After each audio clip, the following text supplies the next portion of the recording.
Hey everyone, and welcome to This Explainer.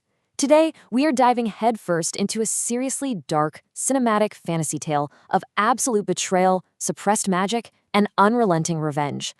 We are going to break down the tragic and, honestly, pretty bloody journey of a young guy named Adonis. We'll trace his entire evolution from a totally helpless apprentice into a literal weapon of mass destruction. So get ready, because this story definitely does not pull any punches. Okay, let's set the stage by looking at the inciting tragedy of our story. You know how it goes, right? For generations, witches protected humanity. But as human technology advanced, all that gratitude was pretty quickly replaced by fear. Enter Chloe, this incredibly benevolent ice witch, and her human apprentice Adonis.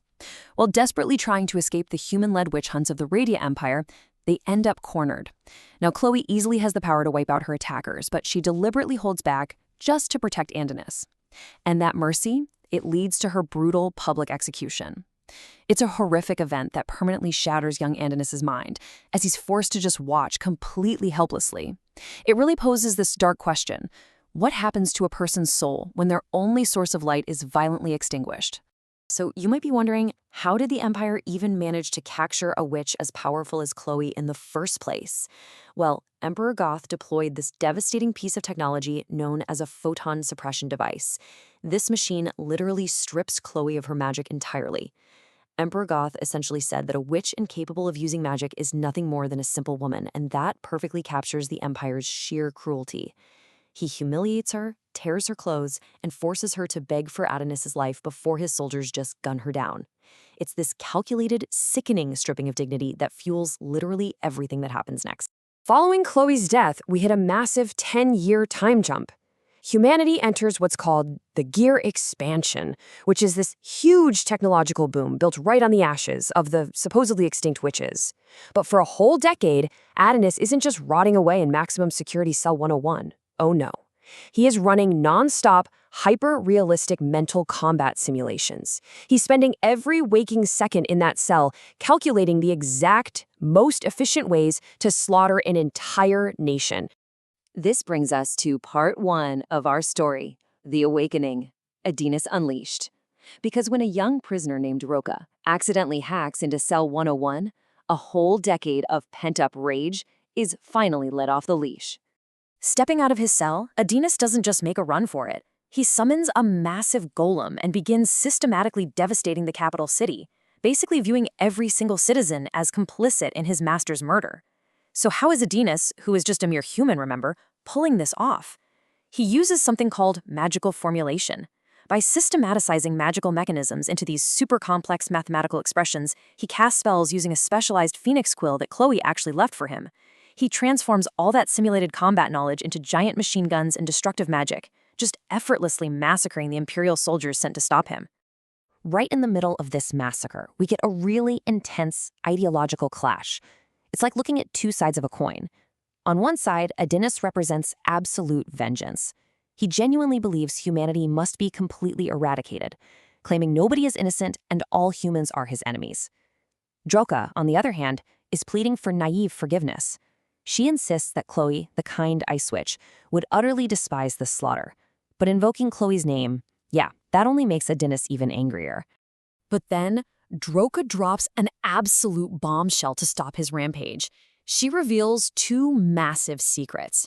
First, she is actually a disguised witch who survived the purges. And second, the surviving witches possess a method to actually bring Chloe back to life. For the very first time in 10 agonizing years, Adonis feels a tiny spark of genuine hope. Moving into part 2, Luna Mila, the lunar sanctuary and the ultimate betrayal. To pull off the impossible, Adonis has to leave Earth entirely behind. So to resurrect Chloe, Adonis actually fakes his own death on the battlefield with the help of another witch, and he's teleported completely off-world to Luna Mila. This is a secret lunar base hidden out in space by astronomical waves. Let's break down how this crazy resurrection ritual actually works, because the mechanics are fascinating. Witches aren't born like humans. They emerge from the fruit of a sacred myth tree, and Luna Mila happens to hold the very last one in existence. To bring Chloe back, Adonis has to use his magical formulation to literally convert his deepest, most precious memories of his master into pure magical energy, and then feed it directly into a myth tree fruit. But, of course, nothing is ever that simple, right? Here is the truly dark truth Adonis uncovers. The remaining witches don't actually care about Chloe at all. They only want to resurrect her because she's the only witch capable of creating those magical quills required for magical formulation. Their whole plan is to kidnap human children, arm them with Chloe's quills, and use them as disposable soldiers in a brutal future war against Earth. They are literally just trying to use his beloved master as a tool for war. And let me tell you, Adonis does not take kindly to his master being used. In this absolutely shocking betrayal, his subconscious completely rejects resurrecting Chloe into this cruel reality, and the tree births a copy of Droka instead. Then, Adonis intentionally crushes a tracking chip embedded in his own body. This sends a beacon straight to the Imperial Army back on Earth. Commander Yamato and his elite forces teleport right to the moon and just absolutely massacre the last remaining witches. In the chaos, Adonis uses his magic to steal Commander Yamato's voice, faking a transmission to Earth just to secure his own escape. Now, while all this lunar massacre stuff is going down, Droka is desperate. She tries to stop the bloodshed using her unique magic, the Mandrake of Love spell. It's this highly taboo enchantment that forces absolute devotion and obedience, primarily affecting men. She successfully paralyzes Yamato and his soldiers, begging for a peaceful ceasefire. But Yamato, who is driven by his own deep hatred and tragic memories of his crippled sister, violently shatters the mind control through sheer willpower alone and brutally beats Droka. It becomes painfully clear that for humanity and witches alike, peace was never really an option. Which brings us to Part 3, Return to Earth, the Wasteland, and the Cyborg. Adonis and Draka are forced to teleport back down, but they land in a world utterly destroyed by human greed. They crash-land in these ruined, post-apocalyptic nations like the city of Mamuda. It's a place that perfectly highlights the decay of the very world Adonis wants to destroy. And, okay, get ready, because the explainer drops a massive, world-altering plot twist here. Back in the capital, we learn that Emperor Goth, the guy who supposedly executed Chloe to elevate science, was actually nothing but a mind-controlled puppet the entire time. The true mastermind is his wife, Queen Dorothea. And Dorothea, she's actually a rogue witch.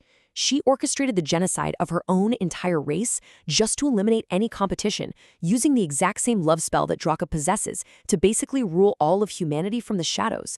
And Dorothea, she's actually a rogue witch. She orchestrated the genocide of her own entire race just to eliminate any competition, using the exact same love spell that Draka possesses to basically rule all of humanity from the shadows. And to hunt down Adonis and Droka, Queen Dorothea sends out her ultimate weapon, Shiraji. This guy is a truly terrifying cyborg assassin. He wields this endless flying swarm of robotic hands that are all equipped with thrusters. And because he is totally under Dorothea's love spell, he feels zero pain and literally knows no limits. When he corners Adonis and Droka in the ruined city of Mamuda, his overwhelming speed and the sheer numbers of his swarm completely overpower our anti-hero's magic. This leads us to what is easily the most chilling, hopeless sequence in the entire story. Shiragi isn't just physically strong, he's a total psychopath. Because Droka's face closely resembles Queen Dorothea's, Shiragi decides to torture Droka right in front of a paralyzed Adonis. He literally rips her eyes out just to ruin her face. Adonis is pushed to the absolute brink of despair. Once again, he's forced to watch someone he actually cares about suffer horribly, while he is entirely helpless to stop it. But Droka absolutely refuses to let Adonis die here. In a truly heartbreaking moment, she begs Chloe for forgiveness and casts her taboo love spell directly onto Adonis. And this creates an incredible synergy. The spell's absolute suggestion completely bypasses all of Adonis's human, physical, and mental limitations. His absolute greatest weakness, which was that brief delay between writing the mathematical formula and the spell actually activating, completely vanishes. He achieves instant casting. Part 4, Absolute Zero. The climax of vengeance. With his limits finally removed, Adonis launches a brutal, totally overpowering counterattack. So, with instant casting unlocked, Adonis just goes off. He heals his shattered body, rips Shiragi's limbs off one by one, and effortlessly bats away those endless swarms of robotic hands. He accumulates this terrifying amount of magic up in the sky to summon Chloe's ultimate forbidden spell.